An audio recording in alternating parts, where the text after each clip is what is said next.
Die Themen im heutigen Zocker-Lounge Wochenrückblick sind Pioneers of Pagonia Brettspiel angekündigt, neues Gameplay zu Command & Conquer Firestorm, Star Fox 64 Remake erscheint schon im Juni, DLC-Fahrplan für Sudden Strike 5 und Entwicklungsupdate zu The First Explorers.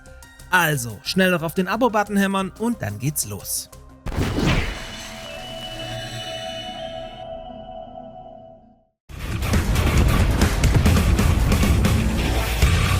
Hello, and welcome to Tempest Rising, a love letter to the golden era of classic RTS games.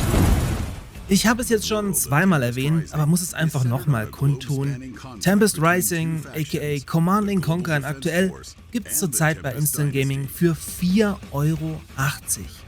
Ja, richtig, unter 5 € für ein riesiges ATS mit starker Kampagne und brauchbarem Multiplayer. Für den Preis ist das eigentlich schon fast geschenkt und von daher von mir eine uneingeschränkte Kaufempfehlung. Zudem unterstützt ihr mit jedem Kauf über meinen Partnerlink auf Instant Gaming diesen kleinen Nischenkanal hier sowas von sehr. Welcome to Tempest Rising. Get ready to fight like hell. Als der Nebel kam, wurde unsere Welt zerrissen. Jede Seefahrt zwischen den neu entstandenen Inseln birgt großes Risiko. Bei der nun folgenden Meldung musste ich tatsächlich erstmal checken, ob wir heute den 1. April haben. Aber tatsächlich erscheint, wenn auch noch etwas hin in 2028, das offizielle Pioneers of Pagonia Brettspiel. Ob es da dann wohl PvP gibt? Kleiner Scherz.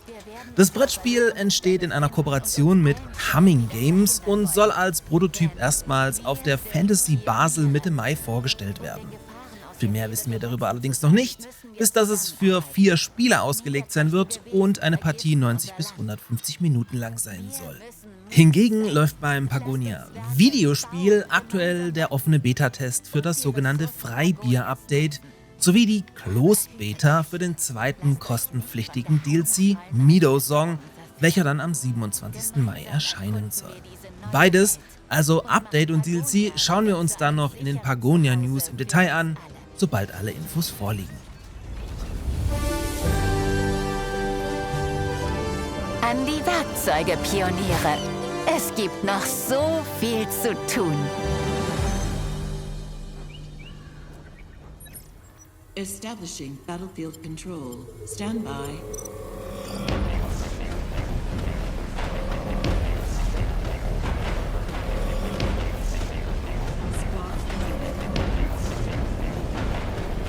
Im vergangenen Jahr habe ich euch in einem ausführlichen Preview Firestorm vorgestellt, bei welchem es sich im Prinzip um den Nachfolger von Renegade X handelt, also einem Team-Shooter im Command & Conquer Universum, welcher komplett von Fans unter dem Banner von Totem Arts entwickelt wird und dementsprechend irgendwann kostenlos erscheinen sollte.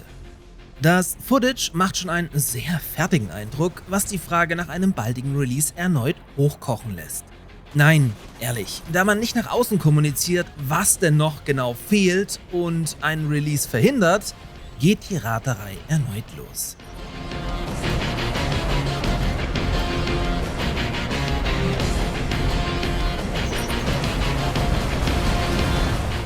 Wer sich für den Teamshooter mit CNC-Basenbau interessiert, schaut wie gesagt gerne mal im Preview-Video vorbei oder spielt mal in den ebenfalls kostenlosen Vorgänger Renegade X rein, welcher vor kurzem seinen 1.0 Release erreichen konnte.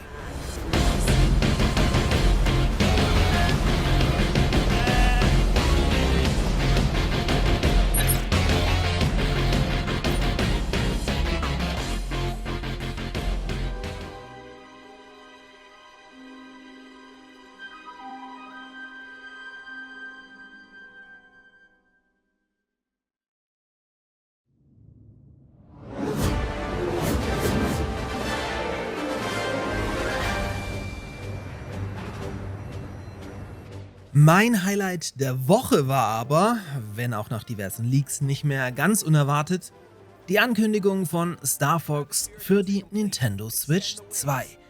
Das Spiel von Fox McCloud basiert auf Lilith Wars, welches ursprünglich 1997 für den Nintendo 64 veröffentlicht wurde und welches wir damals vor allem im Multiplayer rauf und runter gesuchtet haben.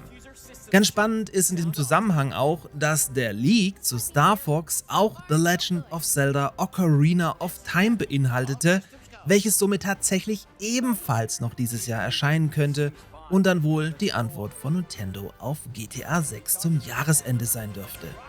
Ganz ehrlich, shut up and take my money.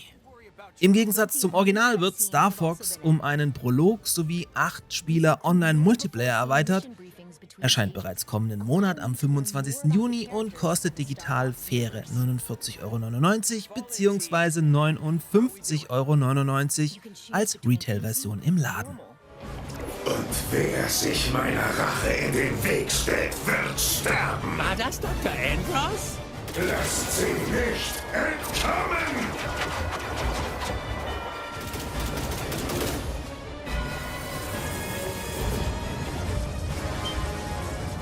Ich werde ihn nicht los! Hey Peppy, fang das!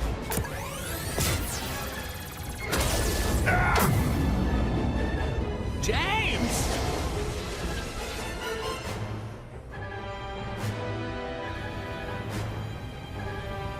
Peppy, bist du noch da? Melden, Peppy. Hörst du mich?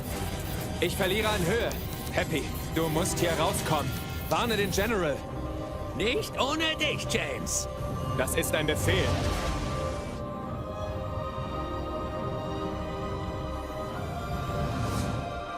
Und Peppy, kümmere dich um Fox.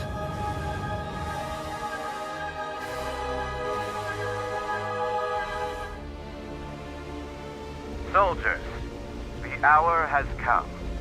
Alongside our allies, you will strike at the heart of tyranny and tear down the machinery of oppression and fear the Nazis have brought over Europe. Sudden Strike 5 ist so ein schwieriger Fall, ehrlich gesagt. An sich grundsolide gestartet und von der Fachpresse mit durchaus guten Wertungen versehen, schafft es das Weltkriegs-RTS andererseits aktuell nur auf ein ausgeglichenes Rating auf Steam. Um das zu ändern, haben die Devs jetzt eine größere Roadmap vorgestellt und so den genaueren Fahrplan für die Early Access Phase gezeichnet. Während sich das erste Update noch auf Quality of Life Dinge und Bugfixing konzentrieren wird, bekommt das RTS bereits im zweiten einen neuen Koop-Modus, mit dem alle 25 Missionen der Kampagne gemeinsam gespielt werden können. Im Anschluss soll auch ein DLC folgen, der die Kampagne um 6 Missionen erweitert, sowie zum Abschluss ein vollwertiger Szenario-Editor, mit dem ihr dann ganz eigene Missionen kreieren könnt.